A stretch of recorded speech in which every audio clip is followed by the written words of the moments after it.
Tragedy at the Love Parade, the Duisburg disaster of 2010. The Love Parade, once a beacon of joy and celebration, became the site of one of Germany's darkest days on July 24th, 2010. Originally a small gathering of just 150 people in West Berlin in 1989, the Love Parade rapidly grew into one of the world's largest electronic dance music festivals. By the 2000s, it had become a massive cultural phenomenon, attracting millions of attendees from across the globe. However, as the festival grew in size, so did the controversies surrounding it, including concerns about public safety, environmental impact, and illegal activities. These concerns culminated in tragedy when the event was held in Duisburg in 2010. Welcome to Horror Funk Town, when you tell you about concerts where crazy people go to spend money and, well, to suffer.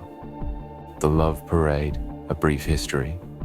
The Love Parade began as a small, peaceful demonstration for peace and international understanding in West Berlin. It quickly evolved into a global event known for its floats, loud techno music, and a massive turnout of people who filled the streets of Berlin every summer. By 1999, the festival had become a commercial event, attracting over 1 million people annually. Despite its popularity, the festival faced significant opposition, particularly from Berlin residents and political figures who were concerned about the strain it placed on the city's infrastructure. These issues came to a head in 2007 when Berlin denied the Love Parade a permit, citing safety concerns. As a result, the festival was moved to the Ruhr area, with cities like Essen, Dortmund, and finally Duisburg hosting the event. Duisburg, the last Love Parade. The 2010 Love Parade in Duisburg was supposed to be a grand celebration. The city was part of the European Capital of Culture campaign, and hosting the Love Parade was seen as a way to put Duisburg on the map. The event was expected to draw 1.4 million visitors, and the city's mayor, Adolf Sauerland, was determined to make it a success. However, the location chosen for the event, a former freight station, was far from ideal. The site, an old freight yard, was enclosed by railway tracks and highways, limiting the available space for the massive crowd. The event area was surrounded by fences, and the only way in and out was through a single tunnel leading to a main ramp. This bottleneck would later prove disastrous. The day of the disaster. On July 24th, 2010, the Love Parade began with the gates opening around noon, an hour later than scheduled due to construction delays. By that time, a large crowd had already gathered, eager to join the festivities. As the festival got underway, more and more people poured into Duisburg, all trying to make their way through the narrow tunnel and up the ramp to the event area. Despite the organizers' efforts to manage the crowd, it quickly became apparent that the situation was becoming dangerous.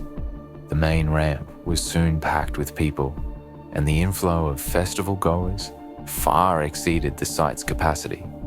Security personnel and the police attempted to control the situation, but their efforts were hindered by poor communication and the sheer number of people. As the crowd on the ramp swelled, people began to panic. Those at the front were pushed forward, while those at the back continued to press in, unaware of the situation ahead. The pressure became unbearable, and the crowd began to sway uncontrollably, a phenomenon known as crowd turbulence, the Stampede. Around 4 p.m., the situation reached a critical point. The police, attempting to manage the crowd, formed 3 cordons, 2 at the ends of the tunnel, and 1 in the middle of the ramp. However, instead of alleviating the situation, these cordons only worsened it. People were trapped between the police lines, unable to move forward or backward. At 4:14 p.m., the cordon at the eastern end of the tunnel collapsed, followed by the one at the western end 7 minutes later. Thousands of people surged forward, creating a massive crush on the ramp. In their desperation to escape, some attendees began climbing over one another, scaling poles, and trying to reach the safety of the festival grounds above. Those who were caught in the middle had no way out. The crush became so intense that many people were lifted off their feet, unable to breathe. Some fell and were trampled underfoot, while others suffocated in the dense crowd. The situation was chaotic, with people screaming for help, but there was little anyone could do. The aftermath. By the time emergency services arrived, it was too late for many. 21 people lost their lives, crushed or suffocated in the stampede. Over 500 others were injured, some critically. The scenes on the ramp were horrific, with bodies strewn across the ground and survivors in shock, trying to make sense of what had happened. In the hours following the disaster, the festival continued. The organizers decided not to stop the event, fearing that an emergency evacuation could lead to further chaos and casualties. It wasn't until later that evening that the full extent of the tragedy became clear. Who's to blame? In the wake of the disaster, there was a public outcry for accountability. The blame was passed between the event organizers, the city authorities, and the police, with each party pointing fingers at the others.